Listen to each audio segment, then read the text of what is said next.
All right. Okay. What's up, guys? It's me. It's Sam. Trivecta. If you're in here hanging in for this, you probably know me. And I'm here to break down a couple tunes. So we're gonna do "Leave It All Behind" and we're gonna do "Best for You." Both of them were Ophelia releases, Seven Lions' new record label.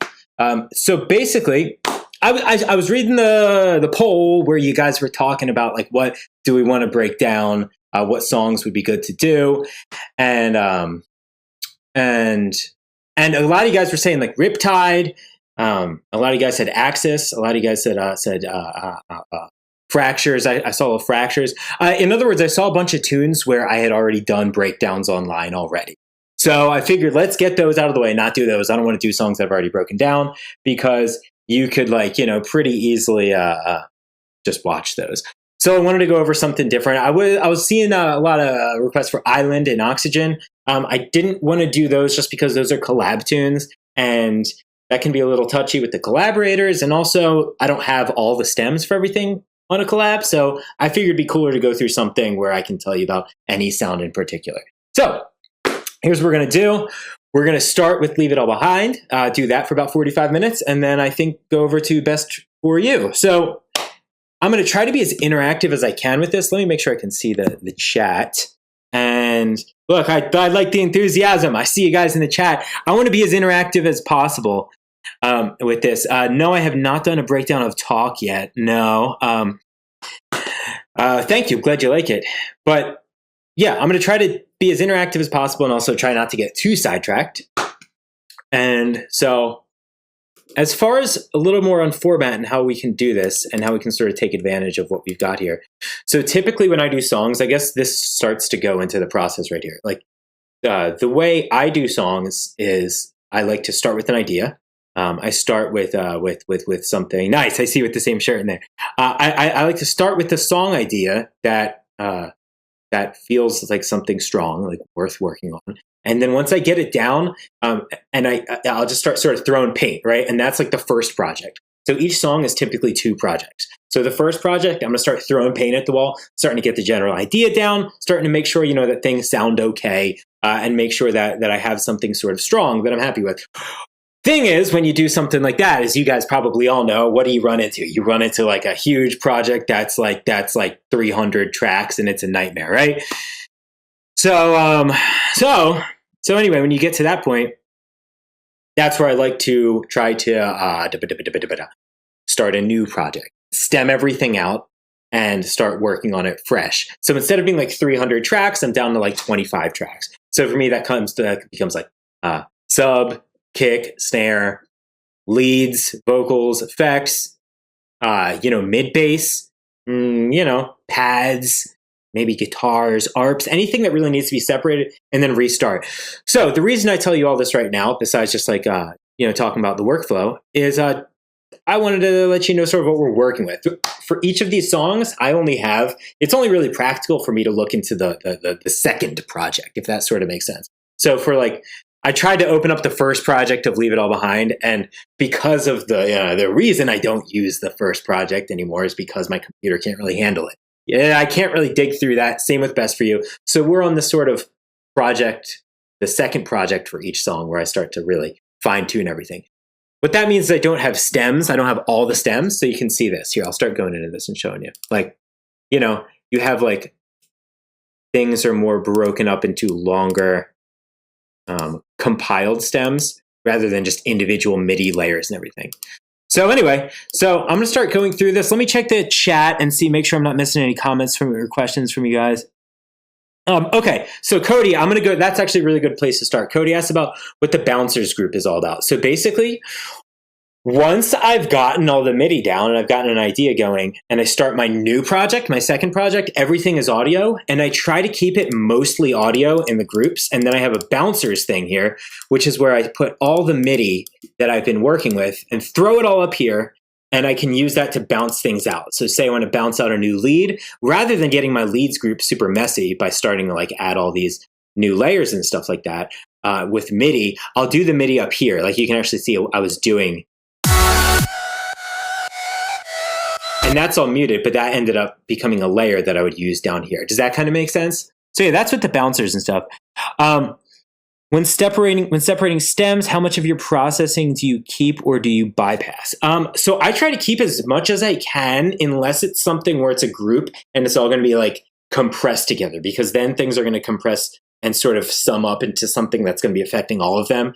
And the way it affects all of them is dependent upon the other sounds going in there. So if that's the case, I'll make a little notes document and I'll write down, hey, all my leads were going into a bus that had a compressor that went onto this setting, that sort of thing. But I try to do as much as I can. Melodic dubstep producer here, I run a lot of issues with my drops being basic, how to make them more unique and not necessarily more complicated. Yeah, we'll talk about that with this here. I'm going to get a feel for what some of the questions are and make sure we can cover some of this stuff as we go into the project. Hey, Sam, how do you balance mix design with your mid, saw bass, and your sub? It's a nightmare. This song's a good example of that.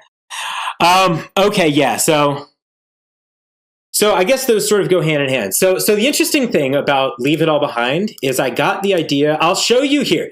This is an interesting thing we can talk about, is like, I loaded up a bunch of old versions so you can hear how the song sort of progressed. So the final version of the tune sounds like this, in this part, for example. The rebel inside has these devilish eyes with a fire burn in the rooms, fueled by the lies of his secret demise, of his perfect point of view. Is his soulless I was chasing? What do you call? Right, so that's a rough idea. I guess I could just play it on my project. And then you have a big hook, right? Leave it all behind. Don't leave it all. Don't leave it all. So the original demo for this track, I think the moral of this is I try to get my ideas down as quickly as possible. The original demo sounded nothing like that. It sounded super messy. Whereas now we have, it started like, with the fire burning the ruins.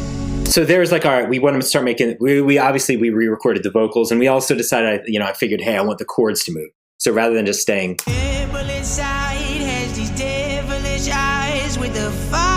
instead of staying flat, I'll mute the vocals so you can hear the difference.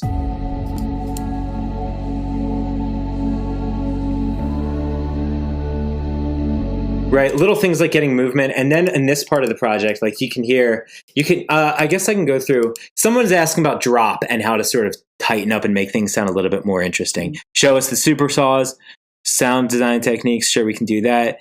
DBs kicking, yeah, okay, so I guess I'm trying to like be, what's the word I'm looking for, organized with answering these, but I guess I'm just going to float around here. So these kind of go hand in hand. Specific DBs for mixing kick and snare and drop and stuff like that. That's such a crucial question. So for melodic drops, I try to keep everything pretty high up. So I'll typically mix up to 0. Like I'll leave my master. So this is the actual project I was working in when I finished the song. And I typically mix into something called K-clip. That's the only thing I put in my master when I'm working, besides a little mid-side EQ.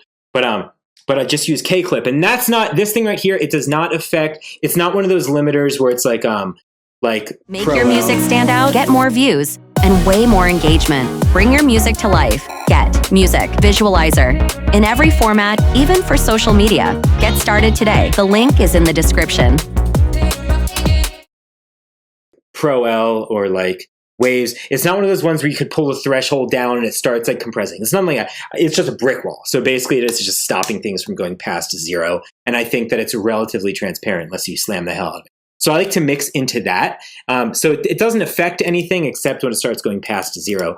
But basically, once I get close to where I want it to be, I'll take that off. I'll look at and I'll drop it by 6 dB, look at what the waveform looks like, and shoot it out to mastering. Now, this song was actually a really unique example because unlike any other song that I've done before, I shot it out to mastering, and the drop did not sound as good with mastering. It was, I had everything sitting in the drop sort of painting the sound stage the way I wanted. And when I mastered it, when I got it mastered, it didn't, everything was getting like squished and it lost its sort of sense of place. So I went to another mastering engineer who absolutely crushed everything. But even still, the drop on this song was feeling like it just wasn't working right with the master. something wasn't hitting right. So I actually ended up, the final master of this song, the drop is actually not even mastered. The drop is literally straight out of this project. So like it's everything else is mastered. Like check it out. If I play, this is the finished track right here. If I play the track, you can hear that it's mastered in the other parts. Like I'll A-B between my mix and the actual master. So like, here's just the track. Now mastered.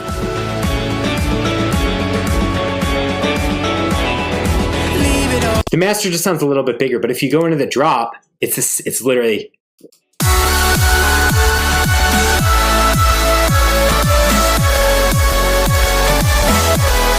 I'm clicking back and forth. There's no difference there. You hear that? It's the same exact thing. So it's one of those. So I ended up having to like splice the project together. Like I got the master, and then whenever the drop would come in, I just cut the what's it called? I just cut the track and put my finished version here. But so as far as how high, so you can actually see like the kick and snare. Someone was asking about kick and snare volume. That kick is going almost all the way up, right? Almost pretty much all the way up to 0.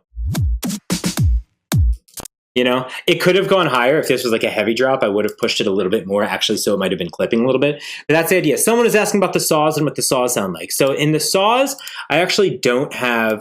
Unfortunately, I don't have everything balanced. I have it in a big bus right now. I'm sorry, I don't have everything separated because that's just sort of how I work now. Now I have it all grouped into one. And going into that previous project was just not working out. But here's what the saw stack sounds like on the drop. This one actually bounced the mid bass in with it, so the saws have the mid bass with it.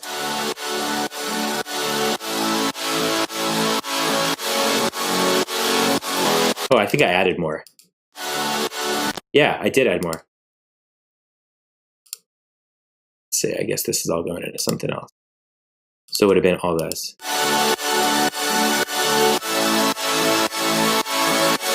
So this is a big part of this part of the process. When it gets into the second part of the process, I'll go in and I'll start saying, okay, how can I fill things out? That's what the bouncer layer is for up there. Like the bouncers up here, that's what these are for. So I can make more layers and just add them in pretty easily. Because without them, I mean, it still sounds good. But I just wanted things to fill out. I don't know if any of you guys can hear the stereo on that, but like it fills out the sides really nicely. It doesn't make a huge difference in the middle, but that's the rough idea. Let me go into the chat here and talk. Oh my gosh, we got a whole bunch of stuff going on. So how do you mix balance your mid, your saw, and the sub? So this one was a really weird one. The first note of the drop was actually a low D. I'm sorry, just a D in general. And low just sounded really boomy, and high was just sounding really too high. So the actual main sub does a high D, and I took a Cashmere 808 of a low D just to give it some presence down there. You can barely even hear it, but hopefully that fills things out a little bit. You know, that was my thinking there. And I just cut things probably around 130 to 120 to 150 and try not to let anything go below that and let my sub take care of everything below that. Let's see what else we're saying here. Show us the super saws. Yeah, that's what that was. I could show you. We could talk more about super saws if you guys want. Yeah, so vocal processing, stacks, and leave it all behind. And I'd love to hear talk about everyday's vocals. Yeah, we'll definitely do everyday another time for sure. Yeah, so the leave it all behind vocal. So we wrote it. I actually wrote it with a buddy locally here in Tampa, and we did our initial take, as I showed you earlier. Really sounded nothing like this. We just did a rough.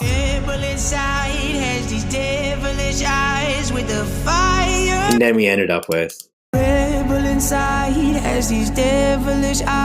So with that, there's nothing too crazy going on here. I think I actually comped this in a different project. Yeah, I did. So I wish I could go into that more. I don't know. I would have to dig up the project. I did. I'll do a bunch of little like EQ boosts. I have one here, but it was probably a little bit more like that when I got started. And just multiple levels of compression. So not like too many of the same, not like maybe even 3 compressors doing something differently rather than just hitting it all with one. So it's a little bit more transparent and neither of them are working too hard. The vocal stack in the...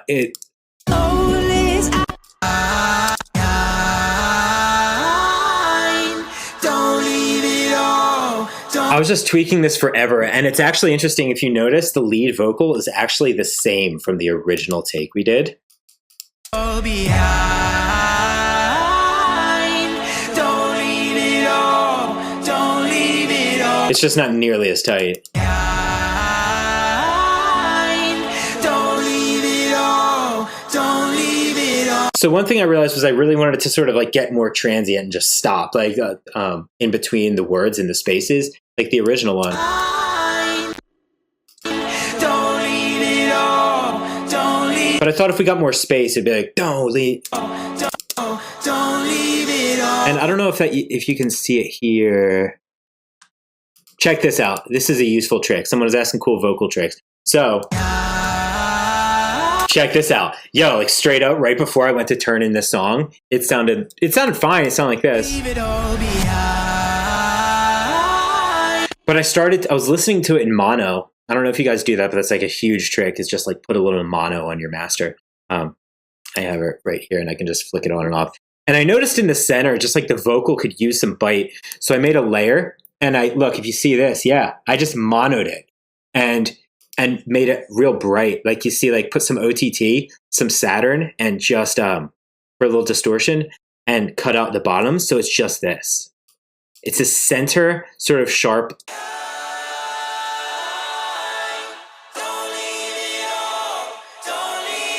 It's just the background harmony, but it really, without it, with it. Don't leave it all. Don't leave it all. It's a little difference, but to me that was a pretty big difference that really helped a lot. Okay, let's go through somewhere in the chat here. Yeah. How do you program drums for EDM drum fills? The acoustic samples always seem too acoustic. Yeah, that's tough, man. That's really tough. One bit of like overarching advice I can give you for like drum fills is when you get something together that works in a song, bounce it out to audio and keep it for later. I'll reuse my drum fills all the time and chop them up. That's a really good way to start getting things creative. I don't know if I have any real good examples. I guess in this song.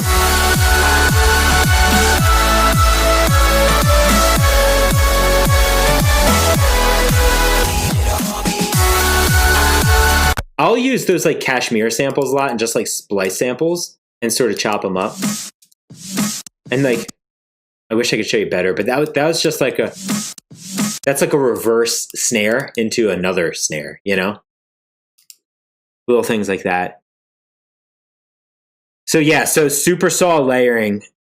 I've got a question on layering super saws. Yeah, I wonder if I can show you any better. So for here, that's not a good example because that's already stacked. Well, this already starts to show you the general idea. So here, like I already had a stack that I had made, and this is the thinking all the way through is like, okay, what do we need? And a lot of times that ends up being high frequency stuff. A lot of times it's like, all right, my highs could be a little bit more pronounced or a little more rich. So that's what these layers are, like more on the sides and high up. And that's Sylenth and Junipad is what that high one is. Let's see if it's... No. But here's one thing. As far as layering supersaws, it's really helpful to have a layer like this type of MIDI. Even if you don't hear it as a separate lead by itself, a lot of times when I'm making saws, I try to make sure that I have an extra, not always, but a lot of times it can be helpful to have an extra layer of just the notes you want their ears to hear.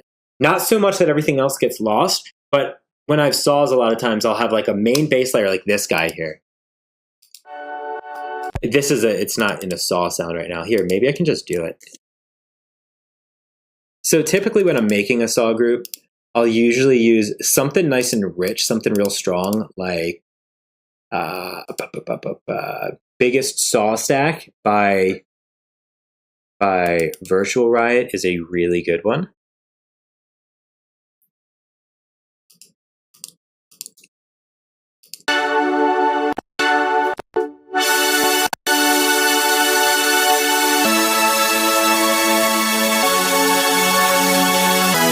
Now that's going to give you the sort of, and you can sort of see the voicings here. It might be helpful for some of you guys to see the voicings. But if you notice, these are clustered low, but they're still high. That's still in the range of C3. Like if this is down an octave, for lower octaves, for things farther down, I like to spread things out a little bit. So down there, if that was down there, that might be a little busy. So I might take like this, pull that. That already, you know, just like taking that out, effectively it's just taking it out. You know, the lower it is, as a general rule of thumb for saws, you typically, at least I like to typically keep that a little more spread out down low. And then you can cluster things together higher up. So right, so that's sort of, so typically as far as saw layering, to get a little bit more in depth with it, this sound right here, because so far I'm not really layering for you guys. So here, that's going to sound like, what's the word I'm looking for? It's going to sound like full, right? That's going to sound really aggressive, but a lot of you are probably already thinking, I don't mean to presume to know what you're thinking, but you might be thinking something like, well, that sounds big and fat, but it still sounds kind of video gamey, just like. So that's where hopefully my CPU can handle this, because I'm adding big layers to an already finished project. But and Junipad, this is a Silent patch from Definitive Collection. I think it's an old Freshly Squeezed Samples pack. This one sounds brilliant. And Junipad, I use this. This is probably these are my two most used pads for sure.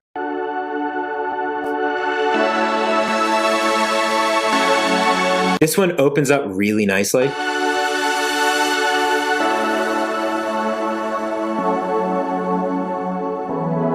I'm just playing with the cutoff, and it sounds really nice in lower octaves too, especially with the cutoff down.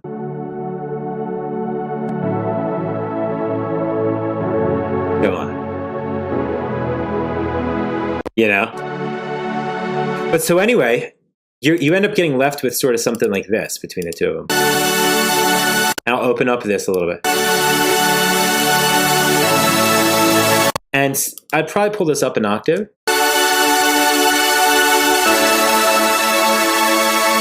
So now you have the sort of airy, like, realness of that and the sort of more girthy that together.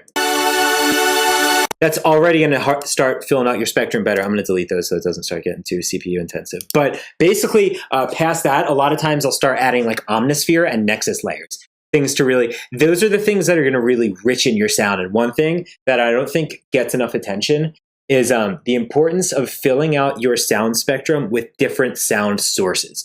So instead of doing, say, I know people who just run Serum on everything. Like, that's cool, but I find like different synths fill out and different sort of like, I don't know, like Omnisphere, Nexus even, like they fill out the frequency spectrum differently. And so I like to use different ones in sort of tandem. Anyway, I'm going on. Let's move on a little bit here. Oof. What are some other tips for making movement in your arrangements? Yo, this song, I was definitely like, sometimes I came back in and was like, hey, this could really use more movement. That's a great question. Moving things, for one thing for movement, this may be sort of simple, but just like working subtractively. A lot of times, if things start to sound really like lanky and like they're not moving, a lot of times either that's because it's just bulky, like you have too much going on, or things are falling too much just on the sort of expected beats. Syncopating things really helps. So I don't know if you guys noticed, but in the saw pattern there is this right here. Here you go. You notice how this chord comes before the beat. I'll put on the click so you can hear.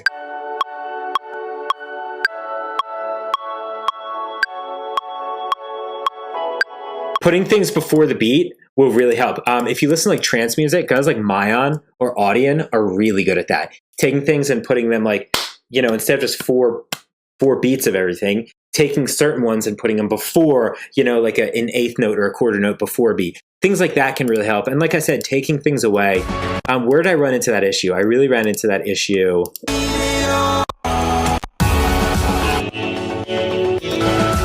even here. So I started to feel like this section. So here was the original. Not original, but when I first extended that section, it sounded like.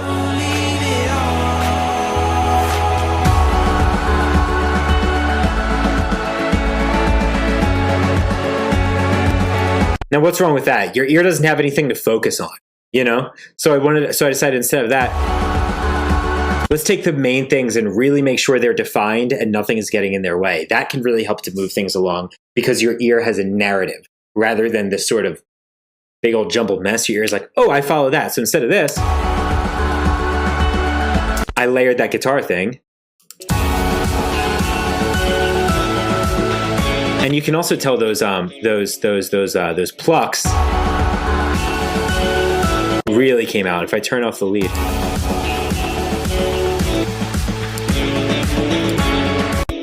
Where are we at? Yeah. Okay, here's what I was talking about with syncopating things, putting things on different beats, emphasizing.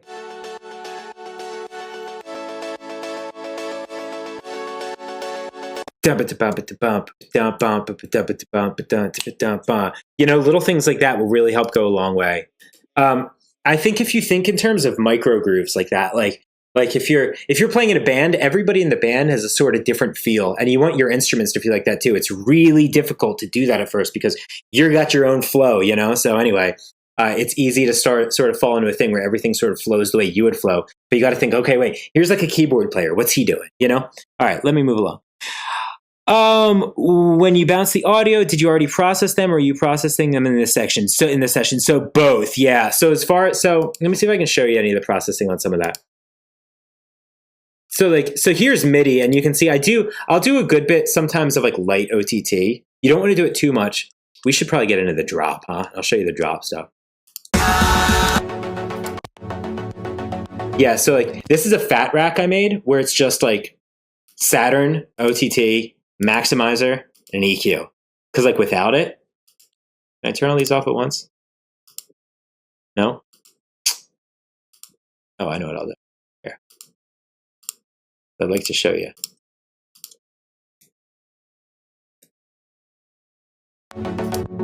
Check that out. Without it.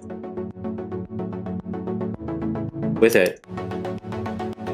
Without it, ain't doing nobody no favors. Come on. Having a sound like that is a good way to make your mix sound really flat and dull. But like brightening certain things up, not everything, but...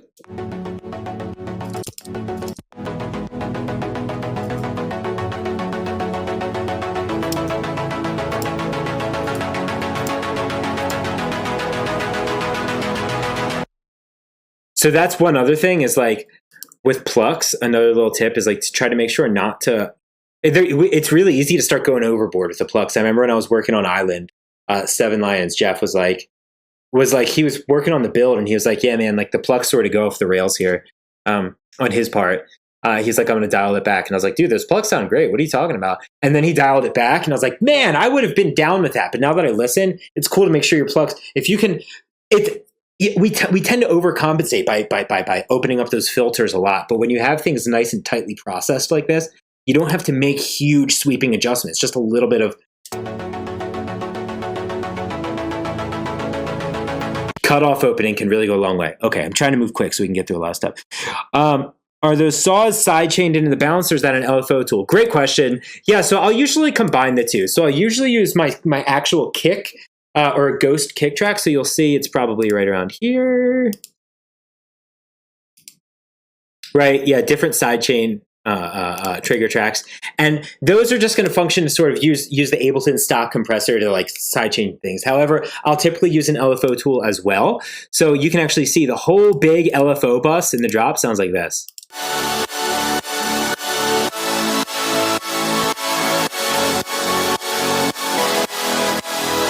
Hear how that chord comes before the drop again, like I was saying? That helps keep things moving.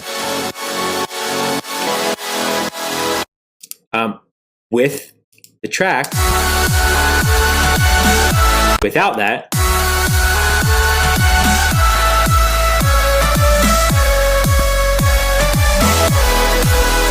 so this is a delicate balancing act, and I would definitely pay attention to this because, like, for me, this is something that it's really taken a long time to get the hang of, and I still struggle with it. But I thought this track, I made a nice little sweeping move at the end to save it in that regard. Is to make sure that your leads are more centered, and your other things, your other like saws and stuff, fill things out around it, and that can be a really tough thing to do. But like making sure that the saws are big and satisfying without getting in the way of the leads, and that can be a real challenge. And one thing I did in this track to really help with that was I was checking it in mono, and I was like, oh my gosh, my lead sort of disappears in the drop. So I actually went ahead and bounced one out.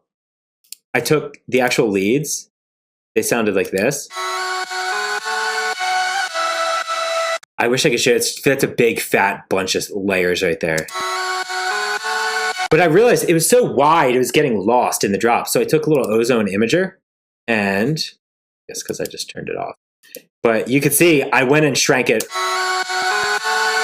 almost all the way to the center. And so like the thinking is like, I remember for a long time I was chasing these really wide drops, and I still am, but like I remember being like, how do I get everything super wide? It was like, wait, hang on. If everything's really wide, everything gets messy. You want to have certain things centered, and typically the things that you want the ear to focus on should be those things. So I centered that lead to really help it sort of. Hear that? How it has its own place in the middle? Watch. Oh my gosh. If I turn that off, it gets lost. I almost submitted the song like that too.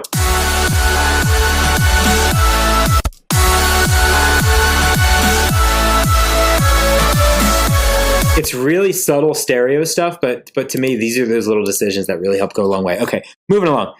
So that there is the LFO. I meant to show you guys that. The LFO tool. I actually experimented with a little bit of track spacer on this. I don't know if you guys know track spacer, but I experimented with this little. I mean, what is that? 4%? Yeah, so I took the actual bus of the sound. So track spacer, if you guys don't know, is like it's sort of like a sidechain sort of thing, but it sidechains specific frequencies to a source sound. So it listens to whatever sound you're competing with, and it will duck those specific frequencies. So in this case, I took the actual saws. If you do more than like 5 to 10%, it becomes a mess. But it starts to sound unnatural. I think it's really important to make sure your sounds actually work well together. This should be a little tweak you do. But yeah, so that I ended up using track spacer on the LFO bus to listen to the leads and just duck those frequencies slightly. Moving along, how does that LFO bus link to the LFO group at the bottom? Yeah, that's pretty much what I was going over there. It ends up being, let's see, I don't even remember where that is. I don't know. Let's keep moving here. Do I do a lot of mid-side EQing? Yes and no. Yeah, if I hear a reason for it, but a lot of times I try not to get obnoxiously surgical, and I don't have to, because I typically get really surgical off the bat a lot. So I'm not just going to sit there in every sound be like, all right, let's mid-side EQ. But I do have it on the master here. You know, I have that going on, so the sides duck more. So yeah, your leads are super powerful and have that piercing quality, but still feel like they fit in the mix. Can you go over how you blend them in with the other layers so they don't stick out too much? It's a nightmare. What I was just talking about there was sort of a already starting to touch on that. But yeah, so like leads are a real pain to get to sit with everything. Frequency, I think this is one of those cases where it's really helpful to do a little bit of a lot of things rather than one big sweeping fix. So instead of like, whereas the old me, like years ago, would have just taken all my saws and tried to cut everything in the saws so the lead, has room. Nowadays, I do more like, okay, let's do a little bit of that. Let's also make sure that I have the right sound selection, make sure I have the right voicings in the chords that aren't getting away with the leads. Try maybe a little bit of track spacer. Try to do things like make sure I have like nice octaves on the leads that fill things out nicely. And go up, and make sure things are centered. A little bit of a lot can really help. And you can hear in the leads. So here are all the leads together. Let me make sure they're all going.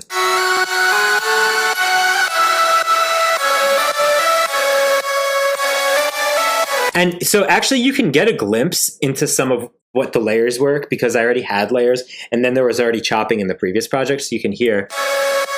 But even right there, That's like almost like the Nexus Init layer. It's like something like that. It's like straight up just like a simple. I realized all my leads were all like wild and screamy and like almost phasey at times.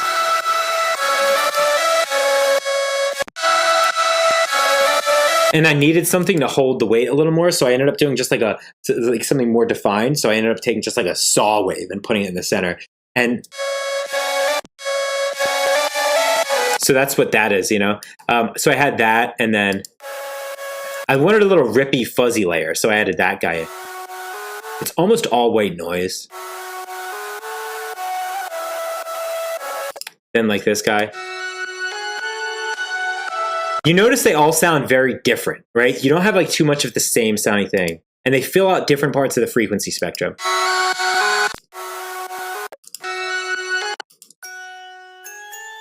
And here's a little trick. You ready? How sidechained is this? Don't do this all the time. Don't do this all the time. But how sidechained is this? Not at all. A little bit. Man, especially like when I was trying to do this like folk bass thing, I was like, yo, like, come on, man, like a folk band is not sidechaining every like Mumford and Sons isn't sidechaining everything. There's bleed, there's overlap. So as long as I could make my kick come through, it was I thought it'd be really nice to have, and I've been doing a lot more of that lately. It's just having something that sort of sits on top.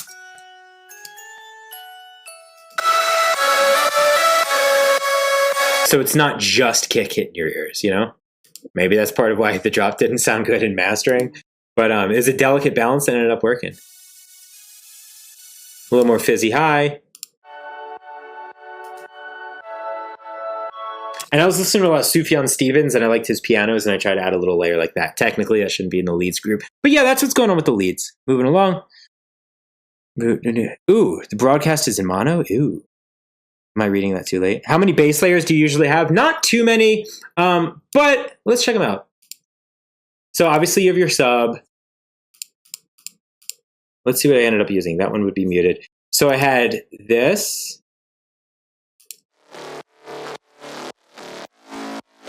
That's almost all just like crunch.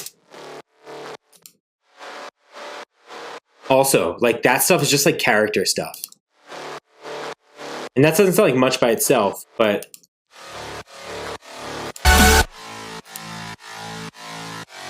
and that's actually just a massive patch right there. And those all go together. And then there's my main, there's the main layer that was included in my actual LFO bus, like the saw bus. It's in there.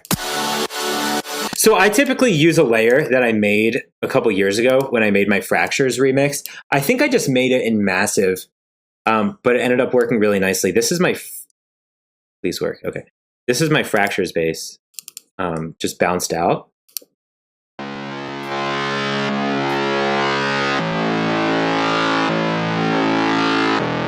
So I use that a lot. I use it actually in almost every song. It's cool. I think it's really, really useful to sort of, once you have a nice mid bass layer, to repurpose it. I just repitch it. I literally just repitch it. And that's what you hear in the background of here.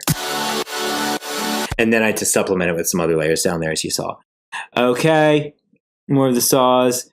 Okay, yeah. We talked about the vocal, the saws. Let me know if you guys want to hear more. Where do you cut your mono stereo on super saws? Where do you cut your mono and stereo? I'm not entirely sure what you mean. If you ask more, I can tell you. What is the use of using multiple compressions? Am I really far back in the comments right now? I might be really far back now. I'll try to breeze through things. All right, I'll try to do some questions a little more rapid fire because I want to move on to best for you as well. But let's see. Do you use the same wave file for vocal stacks, or are they altered to begin with? I'm not really sure what you mean. Yeah, so we just talked about making those leads cut through. Yeah, definitely not just Serum, Omnisphere, Nexus. I do still use Nexus. Nexus is great for little layers, man. Take little tiny, like take a Nexus sound, go into the layering tab. There's like 4 layers. Cut 3 of them out and just use one. Can be really nice for layering your sounds and making things sound a lot more sort of realistic. How do you avoid overcompensating when you're adding a layer? Oh, that's tough. Yeah, that's tough. You just got to learn to be really meticulous and really, that's not helpful. I don't know. You just gotta really work on just making sure that you're only using the part of the new layer that you need, you know? Like think about if you need a little work in the highs or a little work in the lows, and try to make sure you're just attacking those rather than adding these big full overarching sounds, you know? Oh man, we are way back. Okay, I'm gonna keep moving. Yeah, syncopation. How do you make your snare build sound unique?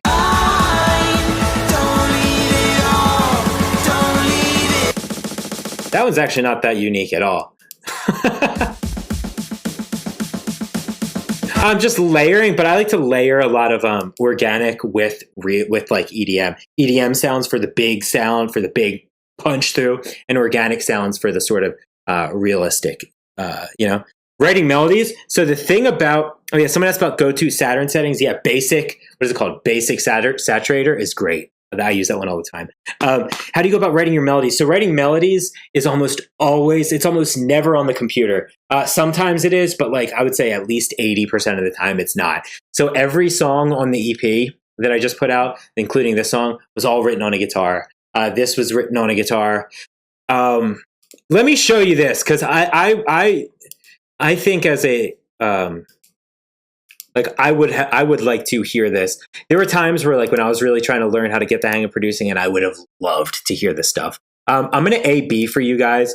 I'm going to show you how the drop sort of came together. Let me move it so everything's lined up. But ready? So the first version of the drop, you can hear sort of from where it started to where it ended up. So now basically we are here. The very first iteration of the drop sounded like this.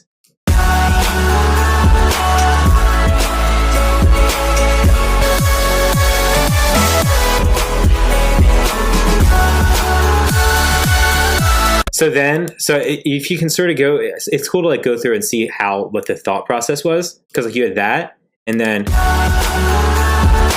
we're still looking at the same kind of thing.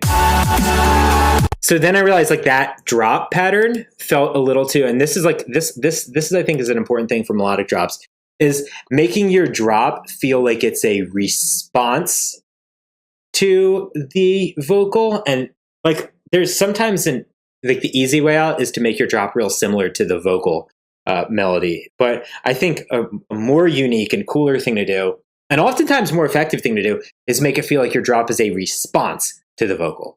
So I was in a place where this is the old one.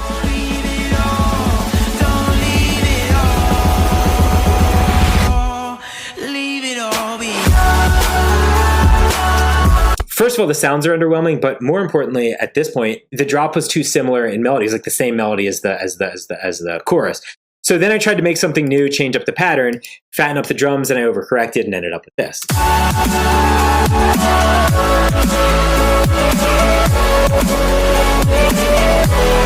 You don't really know where to focus. I probably kept on that. And really opened up the production by really sort of brightening up certain sounds and focusing the mix. So from here to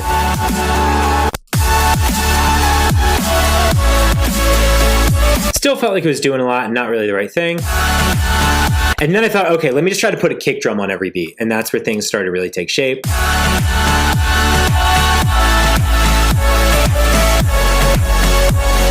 But it was a little too pumpy, and it was sort of losing the melody. So pretty much the same thing. Now I try to add a melody and make it poke through. This is something you guys were asking about. How do you make the melodies poke through? So this time I tried to make the melody poke through, but in doing so, I made the background sounds lose a lot of energy. So from here, this was before, add a lead. Make your music stand out, get more views, and way more engagement. Bring your music to life. Get Music Visualizer. In every format, even for social media. Get started today. The link is in the description. But now the background sounds are losing energy. So then what do? Still pretty much the same. Still not getting anywhere. Now I started to layer the lead. You can hear that layer come out.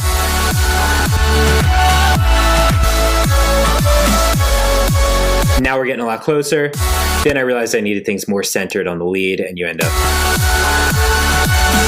where we end up. Okay, let me breeze through this and make sure that we get everything on this track so we can move on to another song. How do you make your decisions on panning? The sound you want to focus on, I was saying that should be centered, and then sub always centered. As things get higher up in your layers, that's where you can start spreading things out more. But also keep in mind, like, you want to fill things out in other spots, so lead centered, pads around it a little bit more. Okay, so we are stereo. Is there a lot of distortion on your bass? Yes, for sure. Yeah. When layering synths for panning, a little randomness goes a long way. So auto pan can be cool, but I mean more in the sense of like stick something like 26 left. Like if you listen to Seven Lions, who's in my opinion like one of the best in melodic bass or in EDM when it comes to stereo field, he just has such an intuitive sense for where things should sit in a stereo field. His mixes are almost never like symmetrical. Like obviously things, stereo by definition is asymmetrical. But like even so, like the main sound you might be supposed to focus on might be like 10 to the right. It's weird if you listen to it. And it really makes things like if you look at a photograph, things are rarely all symmetrical. So I don't know. Your focus isn't always directly in the center, but there's always a pocket for it. It's never too far off. So anyway, moving along. Yeah, when working in mono, what do you listen for? I listen for making sure that the main sounds sound cohesive together and nothing's getting lost. I don't use much in returns at all. I think I tried here, but didn't really end up using much of it. Great question. Someone asked, as a fellow guitar player, do you find that chord voicing that works on a guitar doesn't translate into, say, a saw stack? Yeah. I 100% agree with that. Yeah, guitar voicings don't always translate well into saws. A lot of times, because they're two different beasts, and saws are so rich and layered. I think saws work better when you compare them to sort of like pianos. If you think about piano voicings, that can be a lot more useful. Anyway, moving along. Yeah, I loved the groove on the first drop too. To be honest with you, I really liked it. I did, It kind of vibed. It really did. One interesting thing is I showed that first drop to a few friends early on, and they were like, ooh, that wasn't really what I expected. I could tell they were unsatisfied. And I think that's why it's important sometimes to try to not show people I don't know. You have to know. One part of the craft you really got to learn how to manage is like your mental state with what you're working on and when you're showing it to people and who you're showing it to and how to sort of gauge their opinions. It's also easy sometimes to, if you show somebody an idea too early, it's easy to let their opinions start to impact your original idea, which sometimes is good. Like, for example, working on a big Ophelia collab and like hearing the ideas that like Kill the Noise and Seven Lions and Wooly are like throwing at me really helps because I wasn't overly opinionated on my initial idea. But for Leave It All Behind and for my EP, I had a real distinct sort of folk-based vision. And I try to make sure not to show people things too early in the process because things that people say get in your head, How long did it take you to finish this track? This one took a long time. This one took probably a good 6 months, maybe more. Let's move on to Best for You in a second. Any other questions on Leave It All Behind? Let me make sure. I'm trying to move through. I'm going to skip over questions that I feel like we're already sort of touching on. How do you blend the SS bass, the supersaw bass, to sound cohesive with the sub and chord stacks? Yeah, it's tough. It's really tough blending your mid bass with your stacks and your leads. Just honestly, I wish I had a better answer for that. I just keep work a little bit. Don't spend like 6 hours. Like spend an hour, work on it, like leave, come back, take notes, rinse, wash, repeat. These are some versions here, but there are a lot more, in between. I try to bounce out as many versions as I can. Moving along. I'm starting to put guitar in my drops. Do you sidechain the guitar in your drop? Yeah, guitar I would sidechain in a drop for sure. Moving along. Any tips for reverb? Yeah, don't overuse it. Yeah, don't overuse reverb too much. It's easy to start letting things get really like, check it out. Like,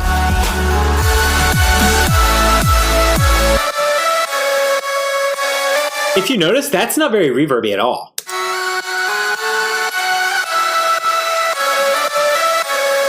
I didn't really show you any of this stuff.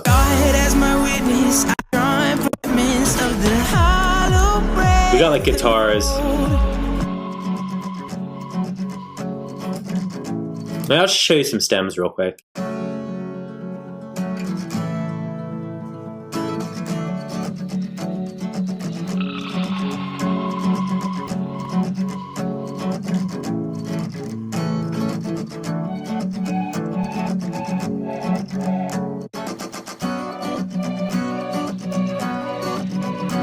That might sound cool with just the vocal. What are you gonna do?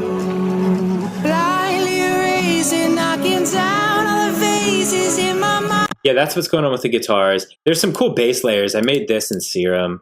There's a lot of reverb on this, actually.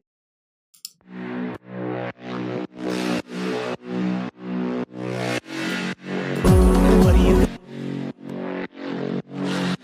erasing, knocking down all the faces. And like little late game things like... I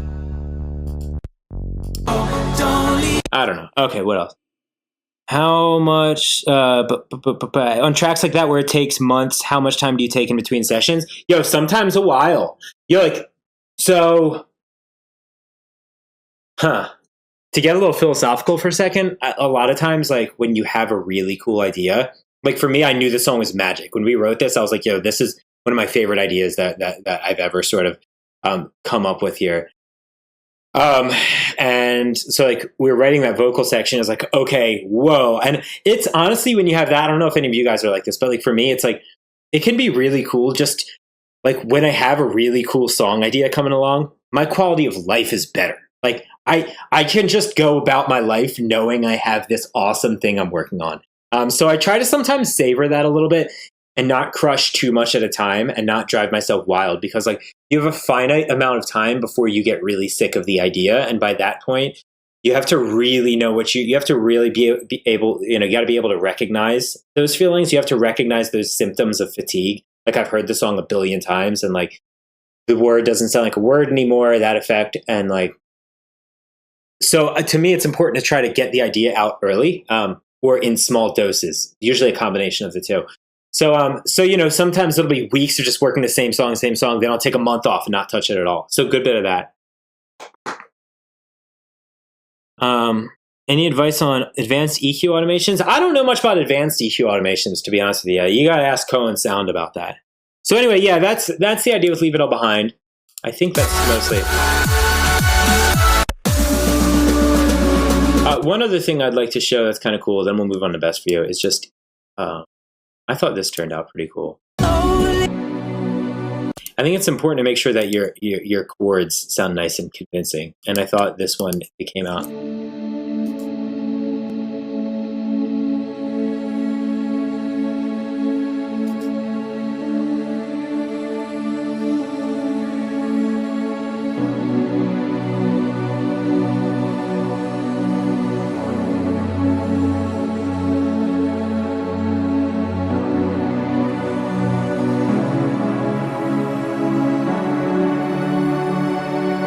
And that was a good bit of just, making sure. So check it out. This is what I was talking about. Here's your like middle chords. That's your bulky lower stuff. And this guy just hits the highs.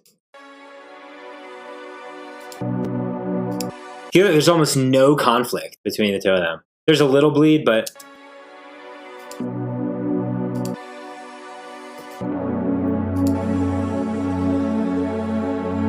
You know what I'm saying? That's what I'm talking about. All right, moving along. Favorite piano string VST? I like the Giant, the one in Contact. How many pad layers? I try not to use too many. Like in this case, it's probably only about 3 or 4, each of these stems. Like this is just... That's probably Anjunipad and maybe a little Omnisphere, but maybe not. Here's an actual organ.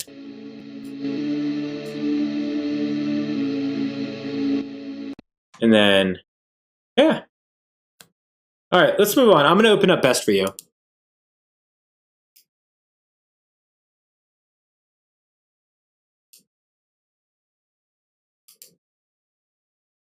Do you use power chords? Yeah, not as much.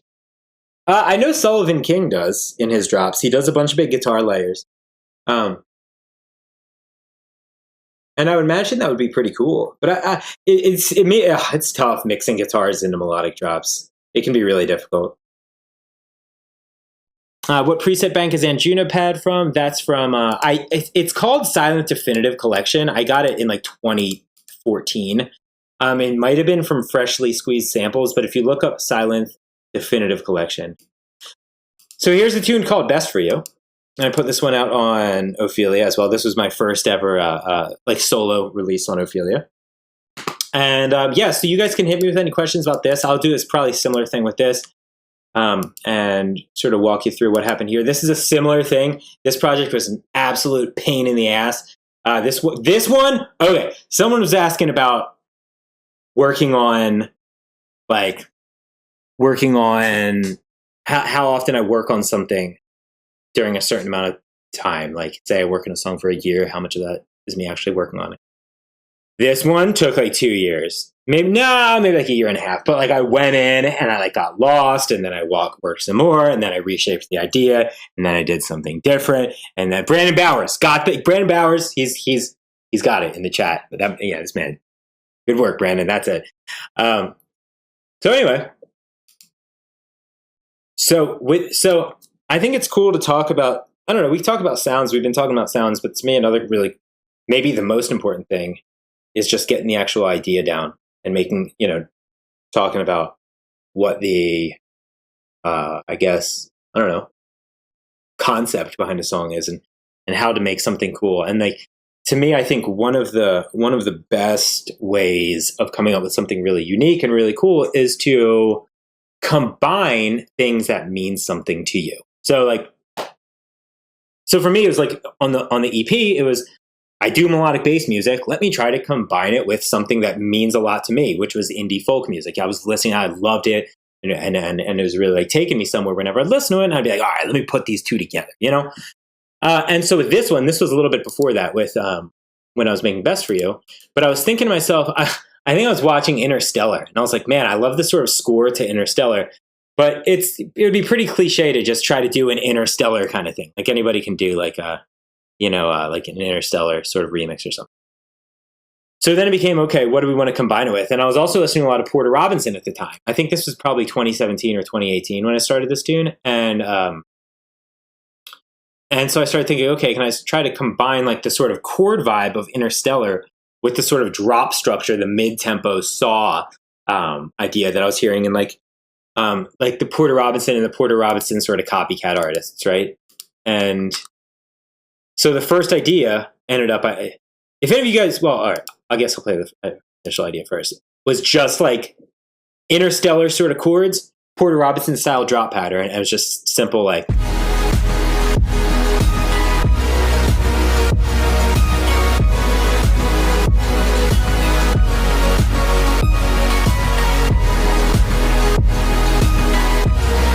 Hans Zimmer is king. Say a lot about Hans Zimmer's great. How do you manage to make the kick work so well with the sub bass on the drop? Careful side chaining and just, that's the biggest thing is side chaining, really. Just making sure they don't interfere with each other. So.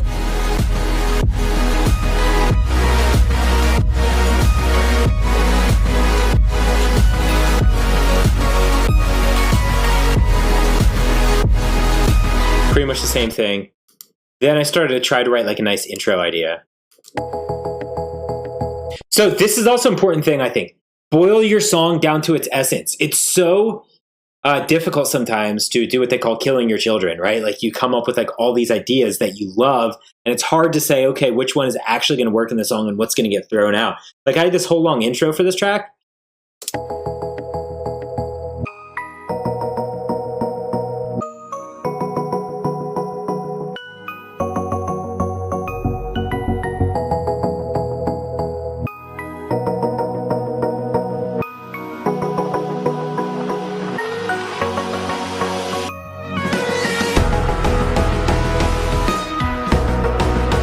And it did some whole thing like that. And this was supposed to be where the vocal would start. Then I ended up making it into a build, and I think I pretty much just reused that drop idea.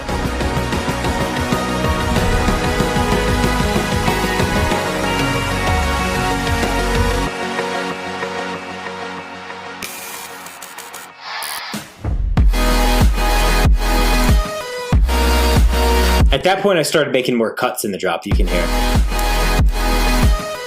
As opposed to... Right, so I started laying more present sounds, but still needed more. Then I was like, all right, let's try to make this drop really stand out, really stick out a lot more. Overcompensated. Starts to sound weird there, right?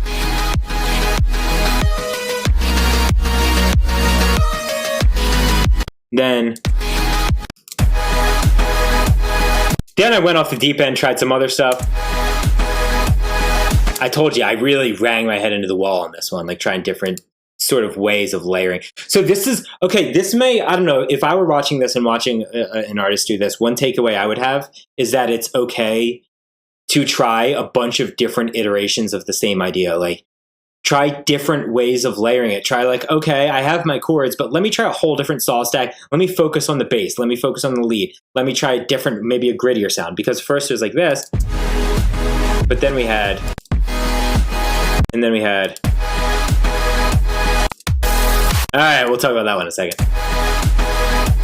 And then I heard 1788L, and I was like, what an interesting thing, like what him and the dudes were like blank were doing. It's like, all right, that thing with like the mid-tempo basses. I haven't heard anybody do this hard, like transient cuts in melodic bass. So it's like, all right, let's take this and try to do like the 1788L kind of thing, but with a melodic drop.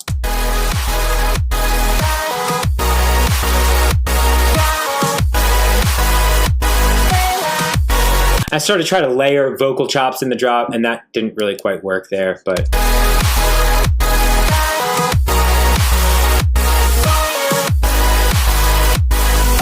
And then at some point, I said, okay, I'm going to try to make like a whole heavy intro to it.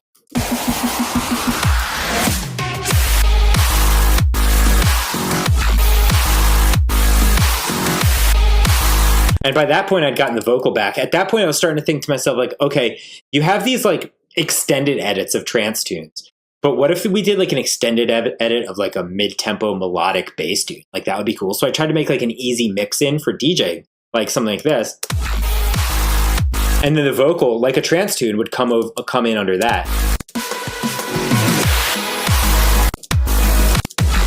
I wasted all my love. I wasted all my love.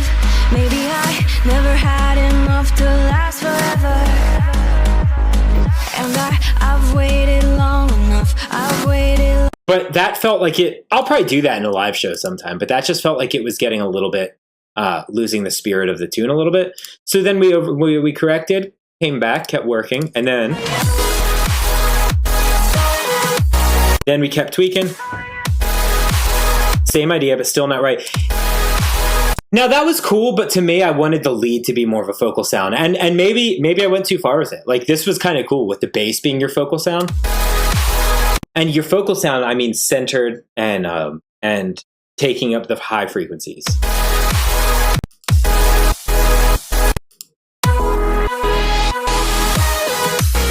Then I redid the whole stack, and that's where it started to come together. Then I said, all right, screw it, I'm going to redo the stack. And then I redid the stack and went from to...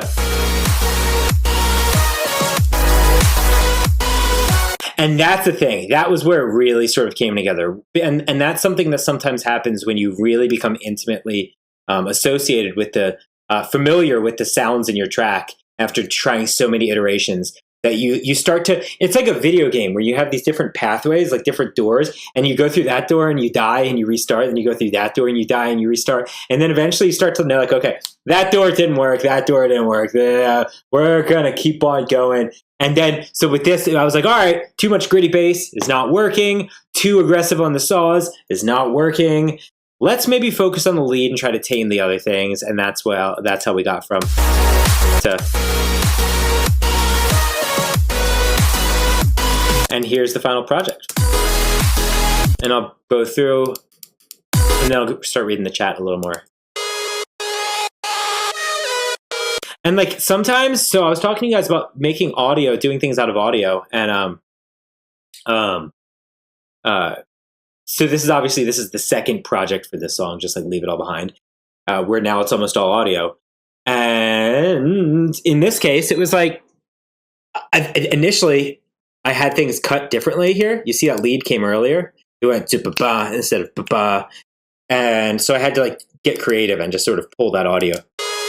And it actually doesn't sound great, but you can't. It sounds okay in context. There's your lead.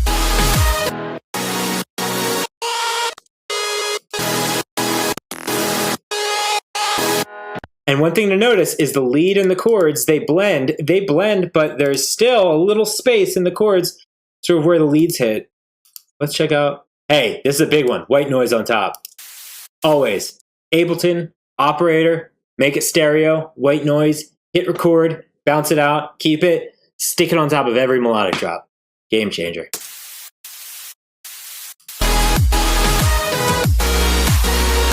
Without the leads, or without the chords.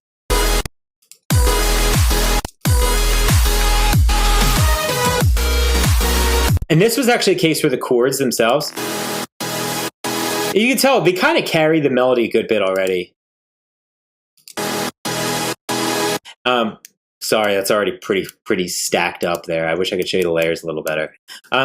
If we do another one of these, maybe I'll do one where I go into like the early project files of the songs. But those are just a mess. I would need to delete a bunch of stuff so my computer can handle. But anyway, in any case, in this case, it wasn't like Leave It All Behind where there's a real distinct melody you needed to focus on. This is more long tones, and the chords were already carrying those long tones, so I just needed the lead to more accent it. So you notice the chords are pretty loud compared to the lead.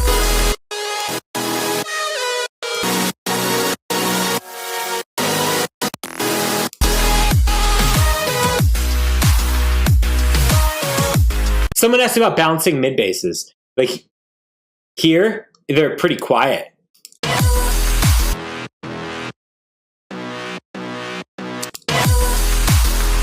It was just enough to add a little bit. Those little things make a difference, in my opinion, though. And then there's.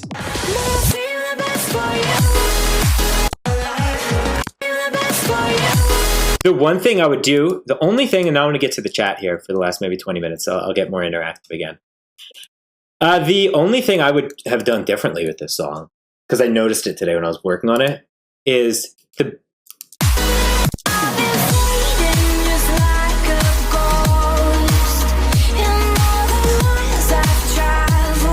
chords. Let's cut out the vocal. It could use more bass, more mid bass, don't you think? Coming out of the drop.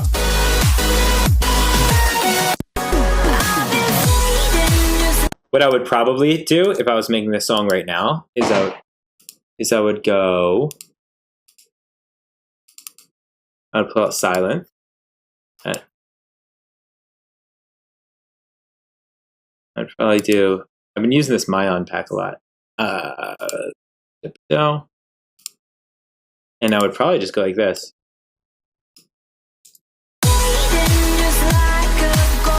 And do a little.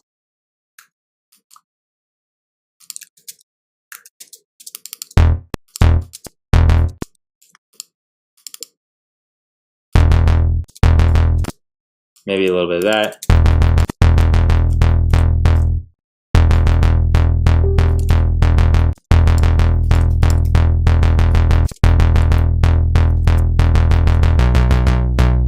And then probably do a little bit of this.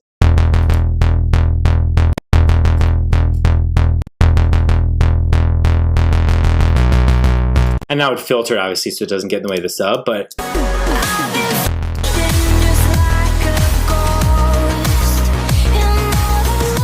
That already rides so much. Obviously, we would sidechain it and get the sub out, but. Now I take it away, it's like.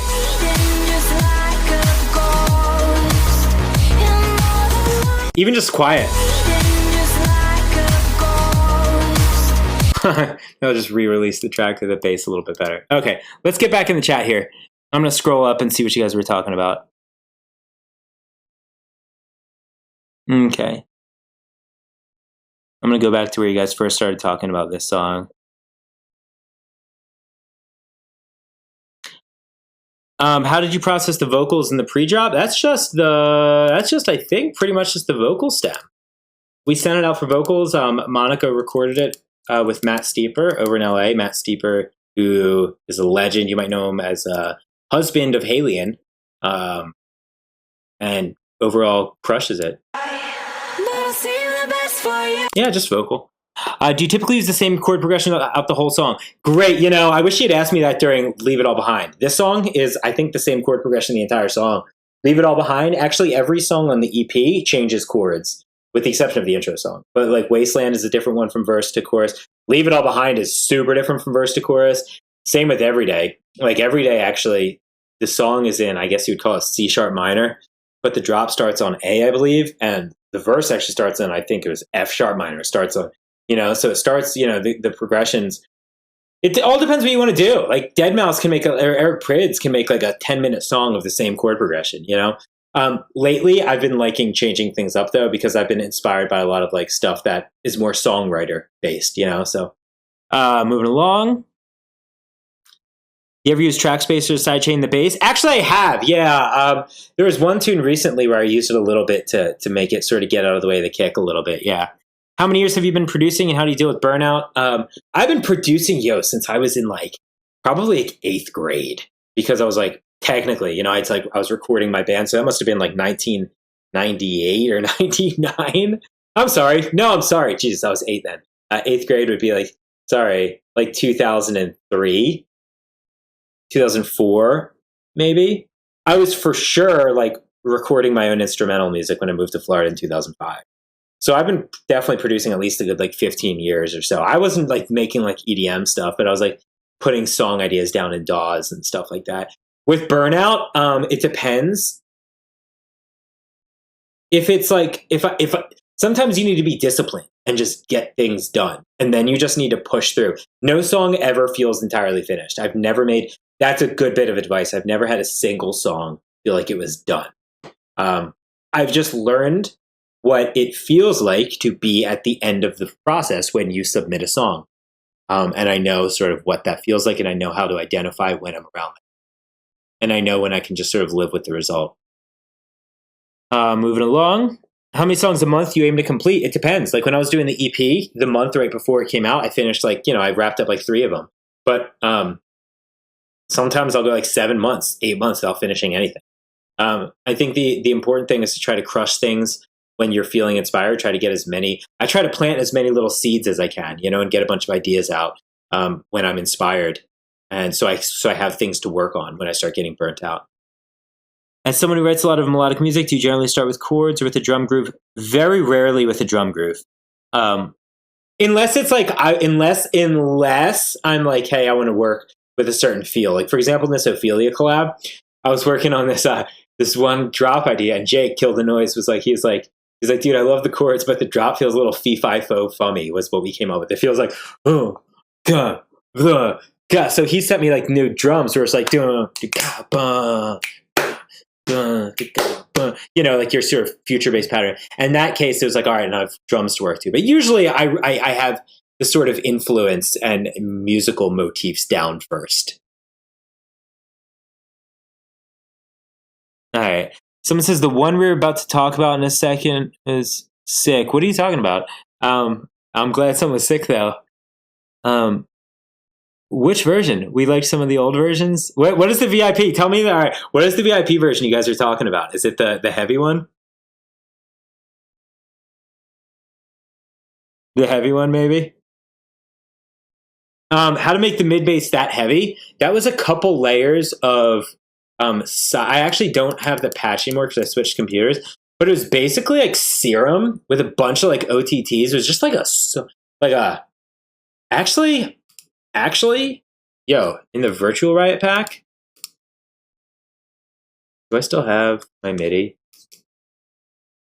No, not really in this one. But check this out.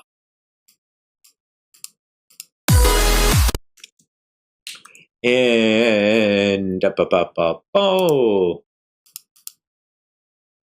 So I haven't updated most of my serum bank here, but in this virtual Riot pack, there is a dirt saw. Dog.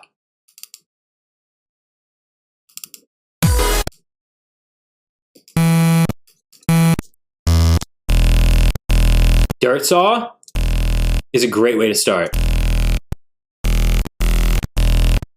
Is ready? So a little like, I usually use trash, but I feel like this would probably work. That's when you duplicate it, man. Come on. No, already. And then you could play with, oh, whoops.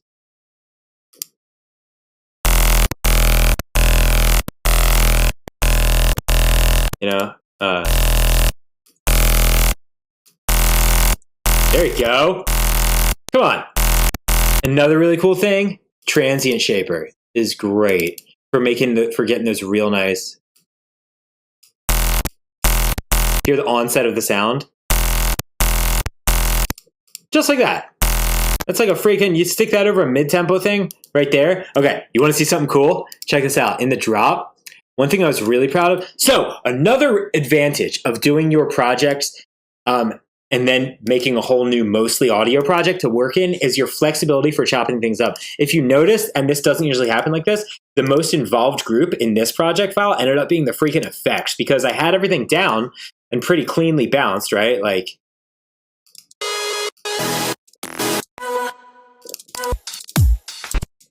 nothing crazy.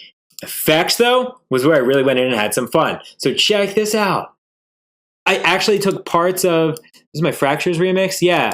I took little parts of that, of my Fractures remix, and parts of Falling, my track with Wooly, and started chopping the actual master of those tracks into my drops.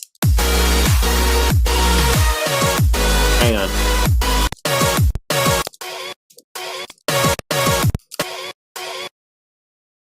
What was it? So that's my Fractures remix reversed and pitched up 7 semitones.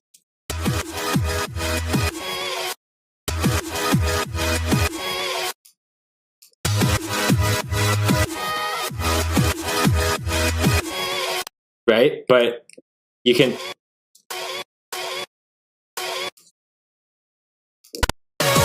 But hang on, I got better out. Yeah. Little creative things like that can really help you to make your sounds. These are the little things that will make your track go from like pretty cool to like, wow, there's a lot of really cool stuff going on. It's just really creative little ideas, like little like, oh, I hate to just call it like that. That's not very helpful. Little unconventional sounds that complement the main sounds. Things that are detailed in different ways. And in this case, it became using the actual track. Hang on. The second drop I did more. I want to see where the one where I used Falling was pretty cool.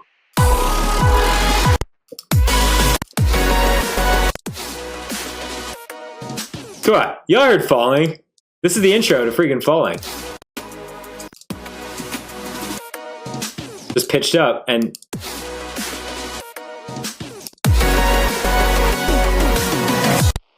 There's one where it sounded...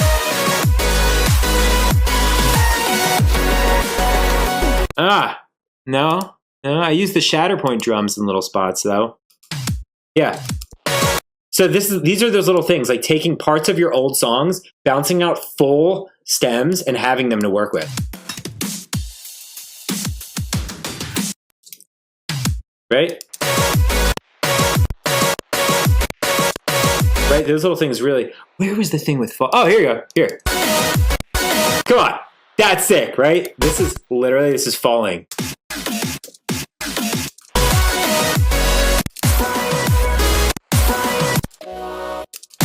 Anyway, yeah, little things like that can really sort of bring things together. Let's see if there's any other little tricks going on in there that were worth showing off. Do I still have that in here?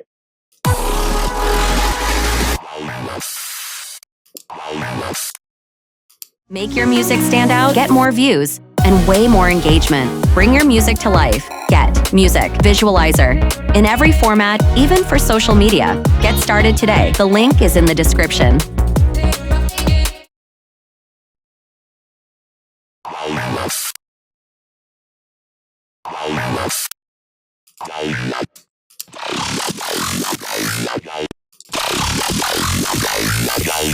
Yeah, right. Wait, I don't know I still had this. Let me save the freaking patch. Bass best for you drop riser. I don't know I still had that sound. Nice. Yeah, this is, it's just your old serum patch.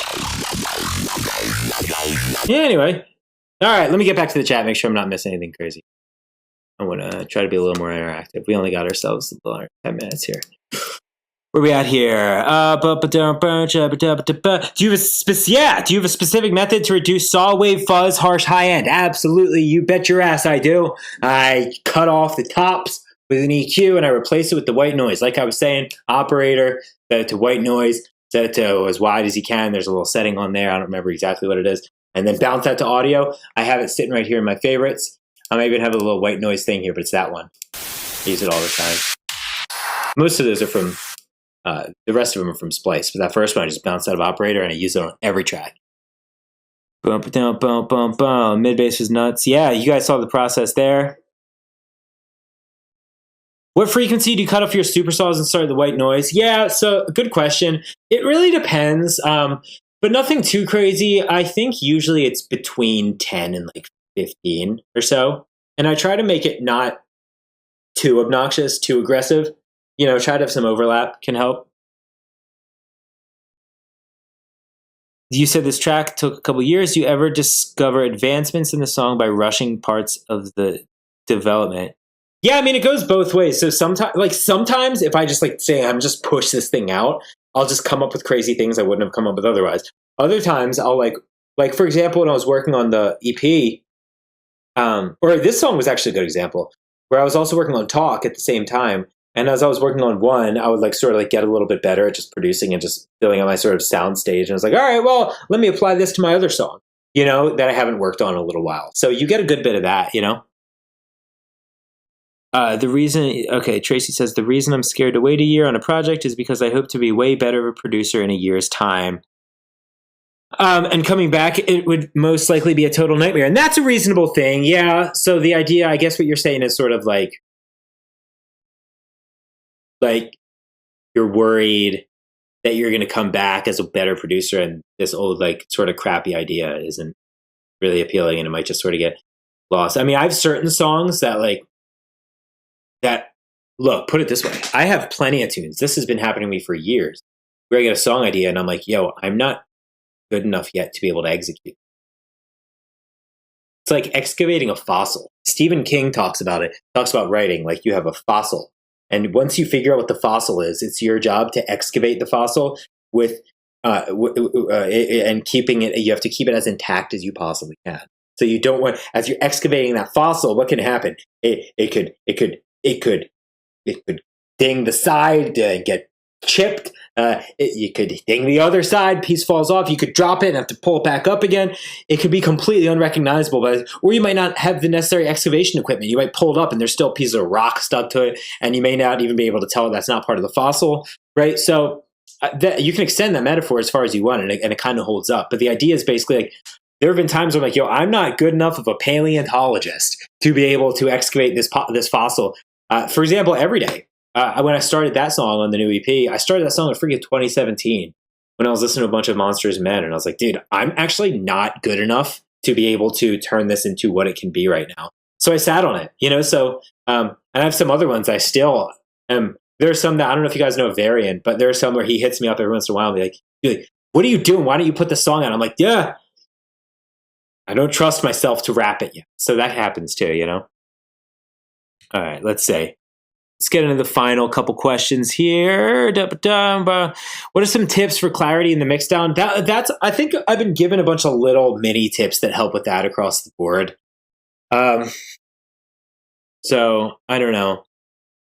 that was a bunch of I think the stuff I was saying about keeping your main sound centered, and like those things that you saw about when I was going into the pads and just seeing like which ones were sticking, like how you would only have the top of this, the middle of that, so on and so forth. So nothing is overlapping too crazy.